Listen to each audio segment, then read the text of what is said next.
Voilà, nous sommes de retour. Merci Carly. Et c'est la suite et la fin. Je reçois Florie Mabila ce matin,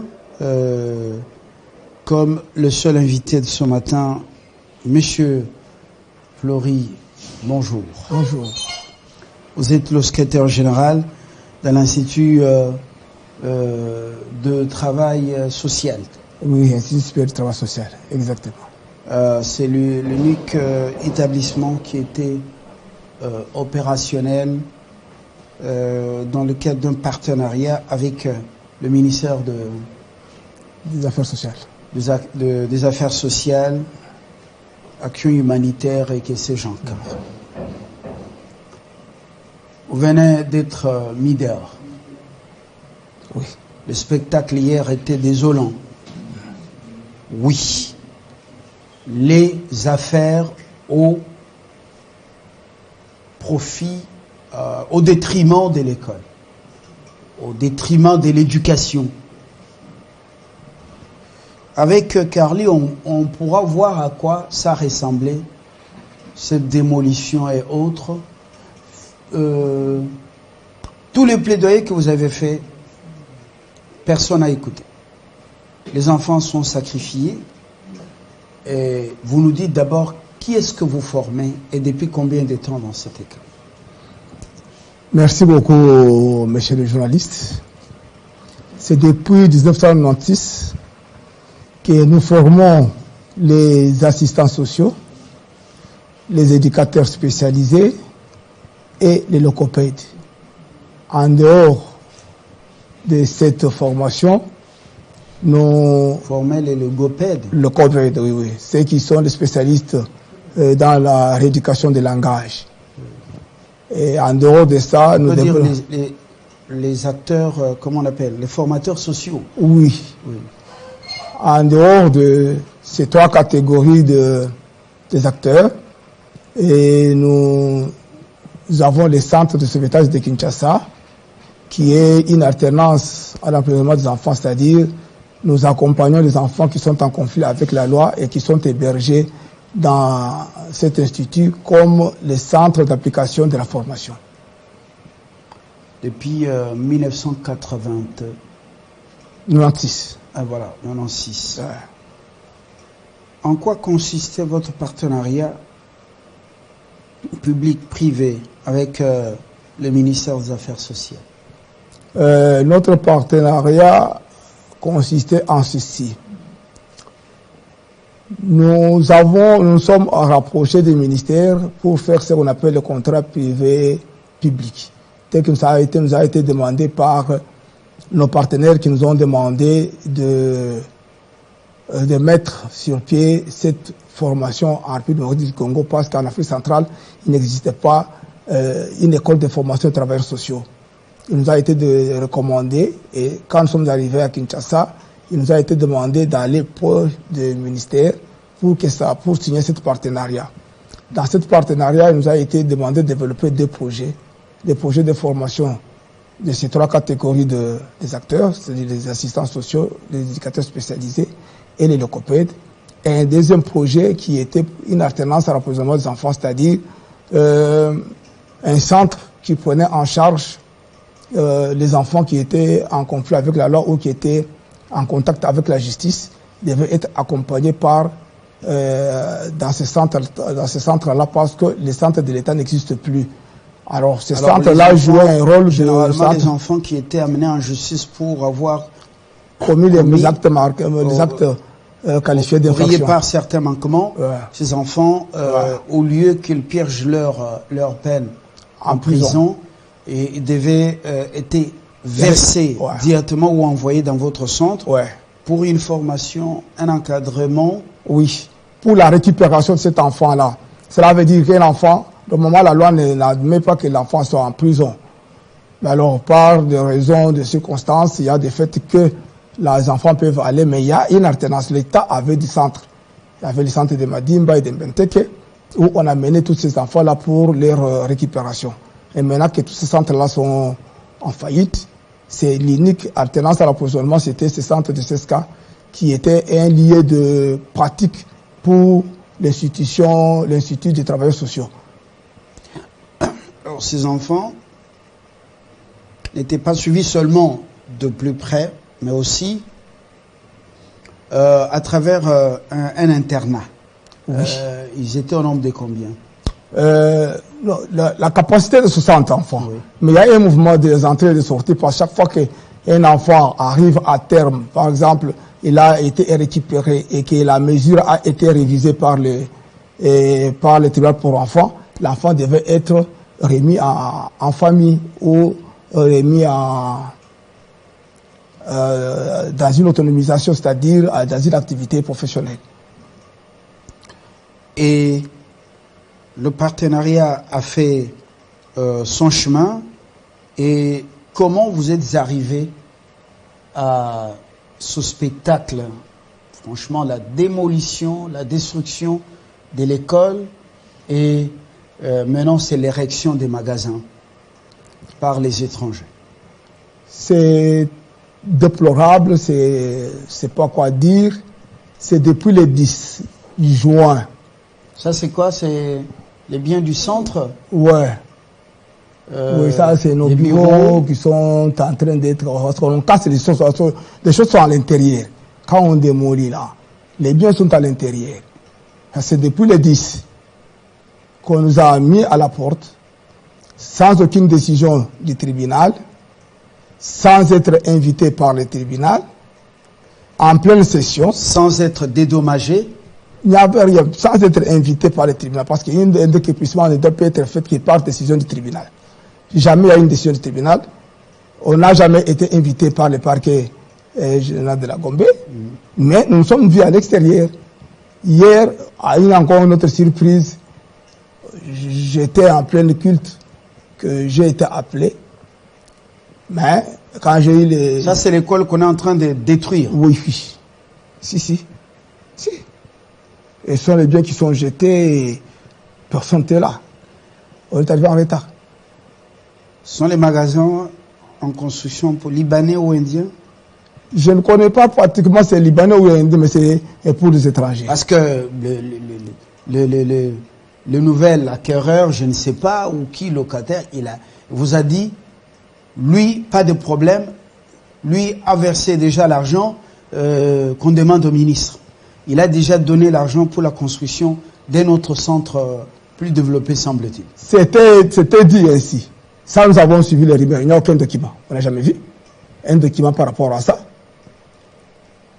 Mais parce que tous ces enfants-là, aujourd'hui, quand nous parlons, les enfants ont été déportés.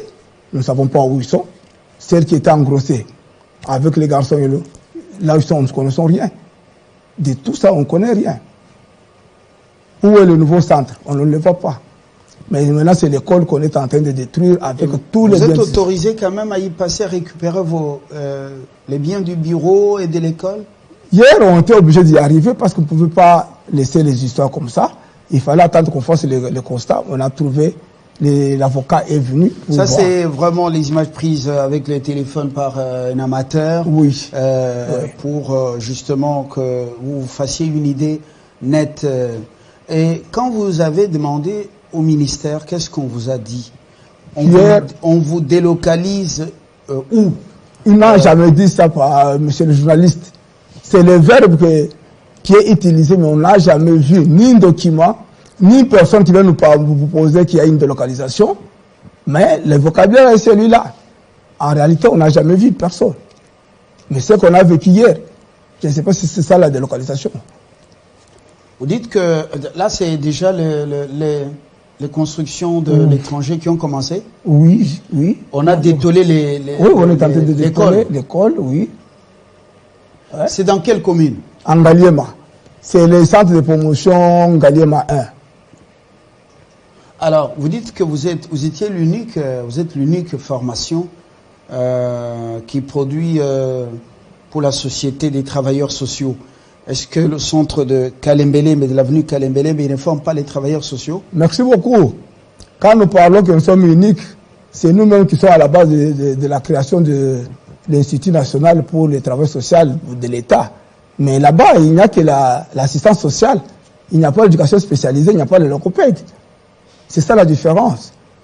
Mais il est né. Beaucoup des assistants qui sont venus de chez nous, c'est ceux qui donnent des cours de spécialité à l'Institut national du travail social, qui viennent du CAFES, les étudiants formés chez nous, qui ont distingué en licence, et pour les cours de travail social, sont donnés par ces étudiants-là. Alors, aucun document, aucun procès, aucun avertissement. Rien. Sortez seulement et puis on détruit. On a plus simplement qu'on est en train de détruire. Et l'étranger qui veut, qui a commencé la construction là-bas, il va construire une école ou c'est quoi exactement? Non, ça je ne connais pas, on ne l'a jamais vu. Nous ne sommes pas en contact avec lui. Mais j'ai appris qu'il vous a dit, lui il a déjà tout donné pour la construction d'une école de notre centre. C'est ce qu'on apprend des rumeurs, on n'a pas de preuves. On apprend, les gens disent qu'ils auront déjà donné. Mais à qui? Où est le document qui pour nous montrer qu'il a donné? Parce que s'il a pris la concession. Mais les bâtiments qui sont dans la concession nous appartiennent. Il n'y a même pas un clou du ministère. Quand nous avons pris ce terrain, c'était un terrain vide. C'était un terrain vide. C'est vous qui avez construit comme ça. Toutes ces constructions-là, ça ce sont les... Il fallait montrer on a déjà vu les bâtiments. Oui, les bâtiments. Donc tous ces bâtiments, c'était vous. C'est nous, les Congolais, avec les moyens de bord. Nous avons construit parce qu'on s'est dit, l'Afrique centrale n'avait pas une école de travailleurs sociaux. Nous avons pris quand même les soins de les faire et nous avons approché les ministères des Affaires sociales. Mais vous n'avez pas construit de vos propres, avec l'argent de votre propre poche. Les partenaires extérieurs avaient apporté un secours. Exactement. Un appui. Exactement. Financier. Exactement. Même avoir sécurisé cette parcelle avec le certificat d'enregistrement. Ça n'avait pas de certificat d'enregistrement, mais nous l'avons fait au nom du ministère. Avec le ministère comme propriétaire? Oui. Oui. Vous pouvez vérifier ça. Alors, aucun dédommagement. Voilà, ce sont là les bâtiments que vous aviez vous construits durant tout ce temps. Si. On les a détolés. Alors, quand on détole, on détruit comme ça, vous n'avez pas le droit de récupérer vos histoires. Mais quand ils ont commencé, on n'était pas là. Ces choses arrivées, on a commencé à récupérer ce qu'on pouvait récupérer. L'étranger a la police à son service? Oui, la police était là. On a trouvé la police. J'ai trouvé la jeep de la police, c'était là. Je suis vraiment entré, ce que j'ai pu récupérer, c'est les dossiers des étudiants, la grille de délibération. Je me suis dit que ça, c'est très important. Que j'ai remis aux gens de BNCE qui sortaient leurs histoires parce qu'ils les avaient aussi invités. Et quand ils ont appris qu'on était en train de détruire, et leurs histoires étaient aussi dans leur bureau, ils ont venu avec les véhicules pour récupérer s'ils pouvaient récupérer. Tous les mémoires, la bibliothèque, si vous voyez, c'est l'unique bibliothèque. Même si vous allez à Kalembalium, il n'y a pas une bibliothèque c'est les bibliothèques qui servent de toutes ces deux institutions. Vous avez récupéré quand même la bibliothèque, tous les livres? On a cassé les livres, on est en train de les ramasser et les jeter quelque part. On n'était pas préparé pour qu'on puisse avoir des histoires où il faut mettre des livres. Les livres, c'est une grande richesse. Qui vous fait ça? La démolition de l'Institut supérieur du travail social. Je ne sais pas me situer. En réalité, c'est lui qui fait ça, c'est lui qui est devenu le nouveau patron de la concession. Selon son avocat. Un étranger. Son avocat dit. Mais avec le pouvoir. Il dit qu'ils ont eu l'autorisation de démolir. Mais nous, on n'a pas vu. Mais la démolition, rien ne vous a été signifié. Comment expliquer que vous ayez accepté une telle illégalité? Vous qui êtes instruit, vous qui formez, même au niveau supérieur, comment avez-vous accepté une telle illégalité? Non, on n'a pas accepté. Le problème, c'est de notre pays, monsieur le journaliste. Une fois qu'on a été déguerpis, nous avons tout fait pour savoir qui était à la base de cette situation. Nous sommes arrivés au niveau du parquet général de la Gombe. On a vu les PGR, les magistrats instructeurs, qui même hier, on l'a appelé pour dire voilà ce qui se passe ici. Il dit qu'il n'est pas au courant. Nous avons appelé le DIRCAB du ministre. Il a dit qu'il n'est pas au courant, qu'il va contacter les autres pour revenir à nous. Nous avons fait tout le plaidoyer qu'il fallait faire. Le ministre de la Justice, on l'a écrit. Les dossiers au niveau du... Le ministre de la Justice ne vous a réservé aucune suite. Non, il avait réservé une suite en disant qu'il a renvoyé le dossier au niveau de l'inspectorat général des services judiciaires pour étudier et lui faire des propositions. Jusqu'à aujourd'hui, il n'y a pas de suite par rapport à ça. Le Cour de cassation qui a été contacté a demandé que le dossier lui soit communiqué. Il a demandé le dossier en communication. Qui jusqu'à aujourd'hui, le dossier ne quitte pas le parquet général pour la Cour de cassation. Et nous sommes vus devant la situation de démolition. C'est ça la réalité. Qu'est-ce que vous demandez? Et à qui? Moi, je vois tout d'abord le président de la République. Je vois toutes les institutions de la République, le gouvernement qui a travaillé parce que je sais qu'à un moment donné, au niveau du Premier ministre, le dossier était entre les mains d'un conseiller du Premier ministre qui était en train d'y travailler et nous envoyer au niveau de la présidence, le dossier a marché. Mais ce que je demande à tout ce monde, comme plaidoyer, j'ai dit au président de la République, l'éducation c'est la base et l'instrument du développement d'une nation. Détruire une nation, commencer par détruire l'éducation. Ce qu'on fait dans son programme, l'éducation est au centre. Mais on est en train de détruire le moins d'écoles et d'établissements qui forment une spécialité qui n'existe pas en République démocratique du Congo, c'est le travail social. Il n'y en a pas. Alors si le ministre des tutelles des affaires sociales n'a pas dit toute la vérité au Conseil des ministres et qu'il a réussi seulement à faire valider la décision ou votre déguerpissement, je ne sais pas si à ce niveau que ça doit se faire, pour installer l'étranger afin qu'il fasse les affaires. Mais comment le Premier ministre va donc pouvoir vous venir en aide? Mais la réalité c'est laquelle? Chaque institution a ses attributions. Le gouvernement, nous en tant qu'institut supérieur, nous émergeons au service du ministère de l'enseignement supérieur et universitaire. C'est le travail du gouvernement. C'est lui qui doit nous venir, c'est lui notre gestionnaire. Vous avez saisi le ministre de l'enseignement supérieur et universitaire? On l'avait saisi. Qu'est-ce qu'il a donné comme suite? Jusqu'à aujourd'hui, on n'a pas de suite. Le Premier ministre, on a saisi. Même vous dire qu'il a reçu le dossier. Il avait reçu, il nous avait dit qu'il est en train de travailler à travers son conseiller en matière académique.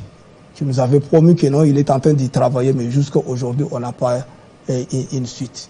Et au niveau du Premier ministre, il y a son conseiller juridique qui nous a invités plusieurs fois, qui nous a promis aussi qu'il était en train d'y travailler parce qu'il a trouvé qu'il y avait beaucoup d'irrégularités. En soit, il y a tellement d'irrégularités qu'on n'arrive plus à comprendre, à se situer. Parce que même un décrépissement, ça doit être une décision du tribunal. Même la démolition, il doit y avoir une décision. On ne peut pas prendre la police affectée au service d'un étranger lorsqu'on va dans un établissement d'enseignement supérieur universitaire et également un établissement scolaire faire un tel spectacle quand même. Vous l'avez vu, il est là, c'est ça le Congo. Qu'est-ce qu'on peut dire? C'est vrai qu'on ne peut pas le faire, mais on le fait.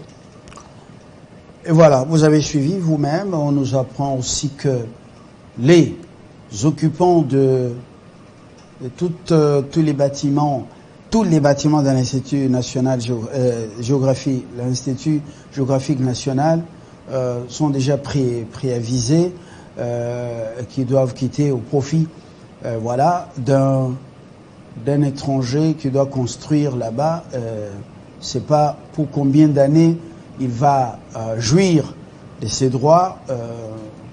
Vous comprenez que l'État apparemment est en train de tout vendre. L'Isanga, l'école, les constructions sont en cours depuis le début des vacances de Noël et de Nouvel An.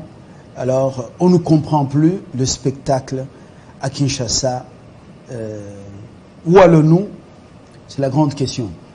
Flory, Mwabila, secrétaire général de cette école des formations des assistants ou des travailleurs sociaux. Merci d'être venu et d'avoir donné de la voix. Si des gens qui aiment le Congo et qui aiment la légalité l'écoutent, eh ben, et voilà. Le président de la République a des services partout. Si vous l'avez écouté, comme on dit, Botel et Likamboyo, parce qu'ils sont nombreux, et les enfants qui étaient là, internés, sont en débandade. Les étudiants en débandade. Il y en a même qui ont ramassé des grossesses, nous a-t-il confié. Alors, on aime le Congo? Oui, peut-être verbalement. Nous avons fini. Nous attendons le feedback. Merci. Des autorités compétentes qui aiment le Congo. Exactement. Nous jetons l'encre par ici avec espoir de vous retrouver demain avec la même percutance. Bonne journée. Merci.